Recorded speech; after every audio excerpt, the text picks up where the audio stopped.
안녕하세요, 팀TV입니다. 지난 영상에서는 국제결혼에 나오는 여성들이 가지고 있는 맞선에 대한 개념과 국제결혼에 나오는 여성들의 일반적인 경우에 대하여 말씀드렸는데요. 이번 영상에서는 경제적인 이유를 가지고 국제결혼을 하는 여성들과 이혼한 여성이 재혼으로 국제결혼을 선택하는 경우에 대하여 말씀드리려고 합니다. 아마 중개업체를 이용한 국제결혼의 케이스 중에서 가장 많은 것 같은데요. 베트남은 젊은 여성들이 한 집안의 경제를 책임지는 경우도 많습니다. 현재 비정상적인 연령 구조의 문제로 인하여 젊은 세대가 기형적으로 많기 때문인데요. 이러한 경우 국제결혼으로 한국에 입국하여 일을 하고 싶어 합니다. 큰 제한이 없던 예전의 국제결혼 세대에서는 신랑이 직접 처가집에 경제적인 도움을 주기를 원했는데요. 최근에는 대부분 남성의 경제력에 의지하기보다는 자신이 직접 일하여 가족들을 돌보기 원합니다. 그렇다고 해서 가정에 소홀하다는 것이 아니라 현재 젊은 세대처럼 맞벌이 다문화 가정이 되는 것이죠. 이러한 경우에도 충분히 행복한 가정을 꾸릴 수는 있는데요. 국제결혼을 하시는 남성분들 중에는 여성분이 직장에 다니는 것을 거부하기도 합니다. 이때 문제가 되는 상황은 남성분들이 성혼을 위하여 맞선 시에는 여성분에게 직업을 가져도 된다고 말하고 신부가 한국에 입국하게 되면 말을 바꿔서 집에서 가사만 돌보라고 하는 것이죠. 이렇게 되면 베트남 가족들을 위해 일할 수 있다는 희망이 깨지면서 결혼 생활에 대한 노력도 하기 싫어지는 것은 당연합니다. 하지만 이런 케이스의 남성의 경우에는 다른 사람들의 이야기는 듣지도 않고 자신의 입장만 고집하는 이기적인 모습을 보이게 되죠. 국제결혼을 진행하다 보면 정말 급하게 돈이 필요한 여성들도 있는데요. 베트남 여성들이 가정의 경제를 책임지는 경우도 많고 그런 면에서 책임감이 강한 여성들도 많습니다. 하지만 이런 경우에 발생하는 문제가 자신이 직접 책임지고 싶다는 생각에 다른 가족들에게 말을 하지 않고 빚을 지게 되는 것이죠. 하지만 더 큰 문제는 이 여성들이 금융권이 아니라 사채를 쓰는 경우도 많다는 것입니다. 적게는 한 달에 3에서 15% 정도의 이자를 감당해야만 하는데요. 3%만 하더라도 적은 금액이 아닌데 한 달에 15%의 이자는 당연히 벅찰 수밖에 없습니다. 자신의 빚으로 인하여 국제결혼으로 해결하고자 하는 여성인데요. 이런 경우에는 남성의 조건이나 나이를 따지지 않고 가능한 빨리 결혼을 하고자 합니다. 물론 남성이 정말 여성이 마음에 들어서 자상하게 대한다면 여성도 자신의 빚을 해결해주고 아내로서 존중해주는 것에 고마워하며 잘 살 수도 있지만 흔치 않은 경우이기 때문에 그럼에도 불구하고 이 여성을 선택하겠다고 남성분이 말씀하셔도 진행하기 힘든 경우도 있습니다. 반면에 맞선 당사자가 아닌 어머님이 이러한 이유로 빚을 지고 딸에게 국제결혼을 권유하기도 하는데요. 앞서 말씀드린 것처럼 베트남은 맞선을 통한 결혼이 익숙하기 때문에 딸은 맞선을 보고 국제결혼을 하여 한국으로 오게 되는 것입니다. 다문화 가정은 아이가 태어나면 육아 지원을 목적으로 외국인 배우자의 부모님을 초청할 수 있는데요. 이러한 경우에 어머님은 이때를 기회로 삼아 한국으로 입국하여 돈을 벌고 싶어 하죠. 법적으로 엄연히 불법인데요. 최근까지 많은 외국인 배우자의 부모님들이 이러한 방법으로 한국에 입국하여 경제활동을 하였기 때문에 지금도 많은 다문화 가정의 부모님들은 한국에 초청받기를 원하는 것입니다.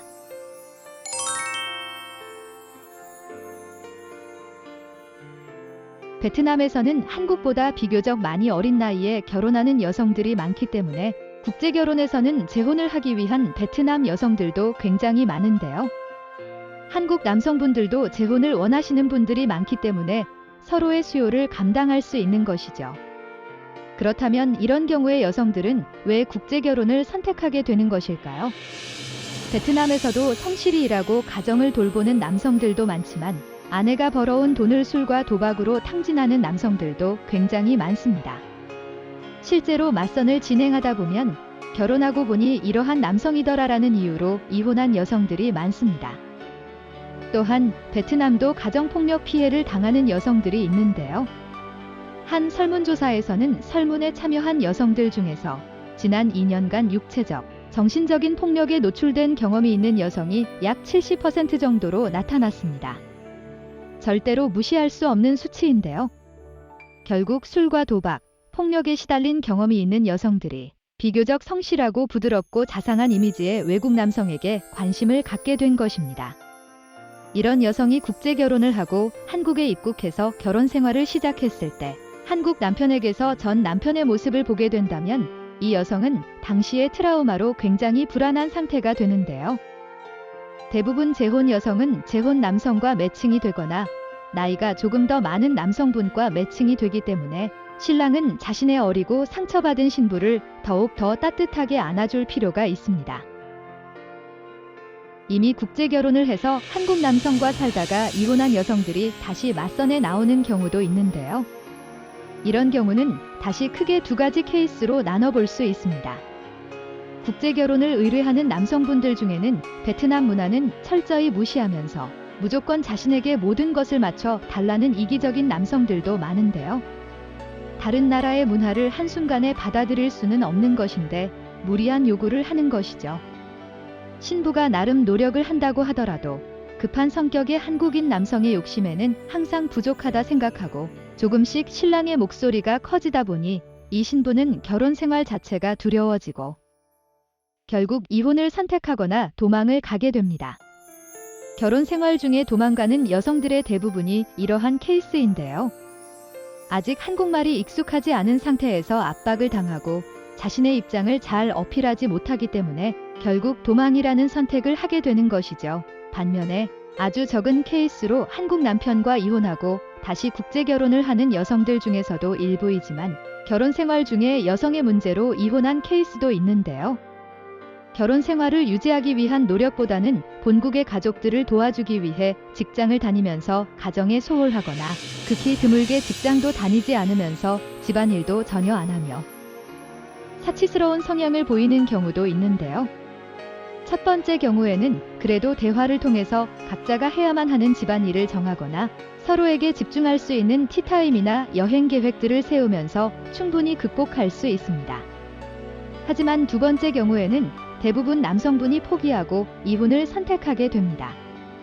아무것도 하지 않으면서 사치스러운 생활을 원하는 여성들의 경우에는 영화나 드라마를 통해 한국 생활에 대한 잘못된 편견을 가지고 있는 경우도 존재하고 처음부터 베트남에서보다 사치스러운 생활에 대한 동경으로 나온 여성인 것이죠. 하지만 이런 경우에는 맞선 후 신부의 한국 입국 전까지의 시간에서 충분히 느낄 수 있는데요. 간혹 어리고 예쁜 여성의 미모에 반하여 처음에는 그럼에도 불구하고 결혼 생활을 유지하다가 결국 자신이 감당할 수 없는 수준이 되면 결과는 정해진 길로 가게 됩니다. 이러한 이유로 업체에서는 이런 케이스의 여성을 추천하기는 어렵습니다.